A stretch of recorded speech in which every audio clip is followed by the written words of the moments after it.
Mafia का जो गठजोड़ है ना पदाधिकारी का, बस दारू दारू दारू दारू, जायज जायज जायज जायज जायज। इसके अलावा बिहार में कुछ होता है क्या? ये विधायक का मुख्यमंत्री प्रधानमंत्री में कोई अंतर है क्या? दरोगा जी को, डीएसपी साहब को दारू से, जमीन के पैसा वसूलने से फुर्सत नहीं है, तो आम आदमी की सुरक्षा को दो कष्ट देना चाह रहा हूँ।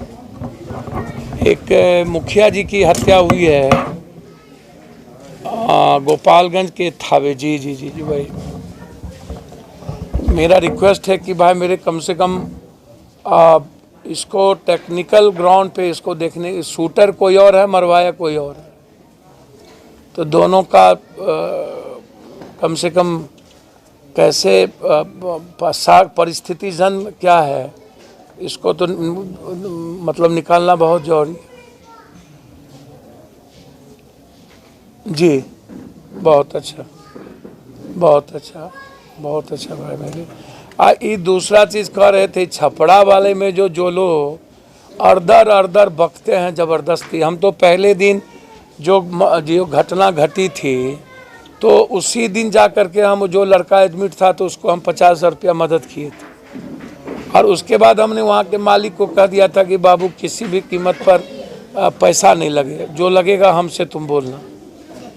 और उसके बाद हमने उसी दिन भी कह दिया था, एसपी साहब आपने तो एकदम जो एक्शन लिया है वो तो कोई नहीं ले सकता, इतना पूरा का पूरा वो घटना जो।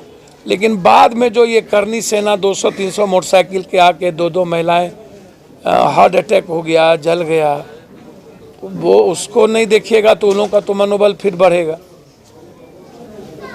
तो इधर तो हो गया, साला की आज गिरफ्तारी हुई है और घर तर तो ढाई दिया गया, तो उसमें कोई बहस नहीं है।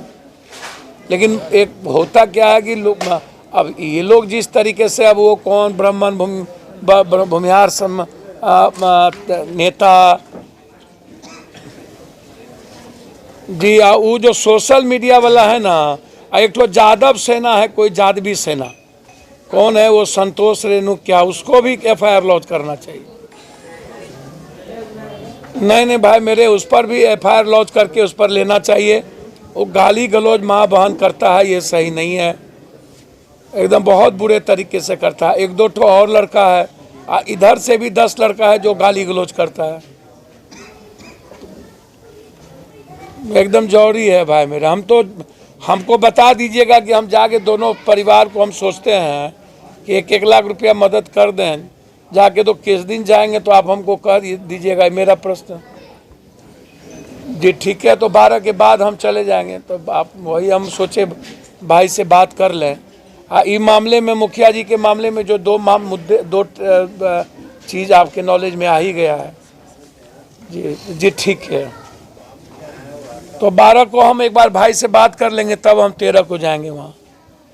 ठीक है भाई, ठीक, प्रणाम। हम आने का सबसे बड़ा कारण ये होता है कि चलिए भाई, कम से कम क्रिमिनल नेता और माफिया का जो गठजोड़ है ना पदाधिकारी का, उस पर थोड़ा प्रेशर पड़े। हमको समझ में नहीं है क्या?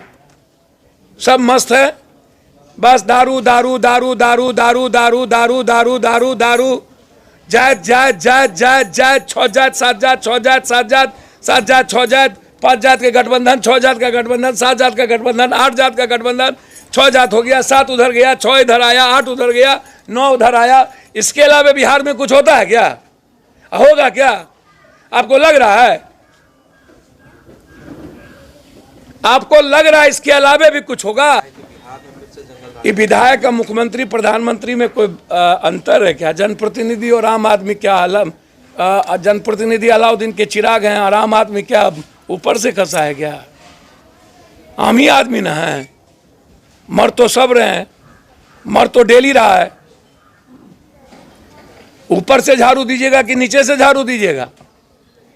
मौत तो मौत ही है ना भाई, चाहे किसी इंसान की हो, किसी के बच्चे की हो। इसमें एमएलए एमपी का क्या, जनप्रतिनिधि का क्या मतलब? आम आदमी की सुरक्षा से ज्यादा वैल्यू एमएलए एमपी मुखिया जी का है क्या? मुखिया जी आम आदमी से है ना भाई, एमएलए एमपी आम आदमी से ना है। यहां आम आदमी सुरक्षित नहीं है।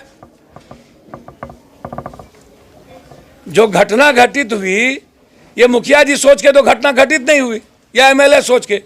मारना है, डर नहीं है, ना कोर्ट का डर, 3 महीना में वो निकल जाएगा, पैसा देगा, जो पैसा फाइनेंस किया होगा निकाल लेगा, चार्जशीट पहुंचेगा नहीं। दरोगा जी को, डीएसपी साहब को दारू से, जमीन के पैसा वसूलने से फुर्सत नहीं है, तो आम आदमी की सुरक्षा कहां से होगी, कहां से चार्जशीट होगा। टारगेट है उसको 20 लाख रुपया मंथली का। धारा जोड़िए तो पैसा लीजिए, धारा निकालिए तो पैसा लीजिए, चार्जशीट के लिए पैसा दीजिए, चार्जशीट नहीं भेजना है पैसा दीजिए, दोनों तरफ से पैसा लेंगे। धारा जोड़ दीजिए 20,000, धारा निकाल दीजिए 15,000, मतलब एक धारा जोड़िए तो 20,000, दूसरा धारा जोड़िए तो 40,000, निकालिए तो 15,000, चार्जशीट भेज दीजिए तो 40,000, नहीं भेजिए। अब 6 आदमी का नाम दीजिए, 3 आदमी को आपको चार्जशीट से निकाल देगा, 3 आदमी आप रहिए या 2 आदमी रहिए, दोनों आदमी का 3 महीने के बाद बेल हो जाएगा। जब तक जेल में जाएंगे वहाँ बाप और दादा से भेंट होगा, वो बड़का क्रिमिनल बन जाएगा, फिर वहीं से ठोकवाएगा, कहेगा गवाही दोगे, फिर मार देगा। लीजिए कि अपना टाइम पास करते हैं, उसको ना तो इंसानियत से मतलब है, ना तो किसी भी दल के नेता को, बस वो औपचारिकता निभाने आएंगे। मट्टी पड़ गई, बात खत्म, अब उसके बच्चे झेले, मर गया, आग लग गई, बात खत्म, उसके बच्चे अब एंजॉय करेंगे। हम क्या करेंगे, अल्लाह को यही मंजूर था, हो गया, बस बात खत्म है, हाथ निपट गया, अल्लाह को मंजूर था। मारा, जिसने मारा वो भी अल्लाह को ही मंजूर था, जिसने गोली चलाई वो भी अल्लाह को ही मंजूर था, मैंने उसको भी तब छोड़ दिया जाए, अल्लाह के मंजूर था तो अल्लाह ने करा दिया, ईश्वर ने करा दिया। ये सोसाइटी है, सोसाइटी से बड़ा कमजोर, मैं तो आम आदमी, समाज से बड़ा कमजोर मैंने दुनिया में हम आज तक किसी को जानते ही नहीं।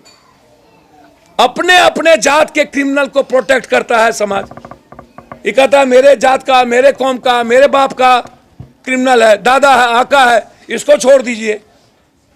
कब तक, कब तक, कब तक कॉमन आदमी की हत्या होगी। हमको तो समझ में नहीं आता। हमको लगता है कि गोपालगंज, छपरा, सिवान में 3-4 जात को रहने का राइट है, उसके बाद सबको भगा देने का राइट है। भूमिहार, ब्राह्मण, राजपूत, जाता, बस ये 4 ठो जात, 1-8 कोरी उड़ी को ले लीजिए तो अब ले लीजिए नया, सबको भगा दीजिए इस 4 3 4 जिला से।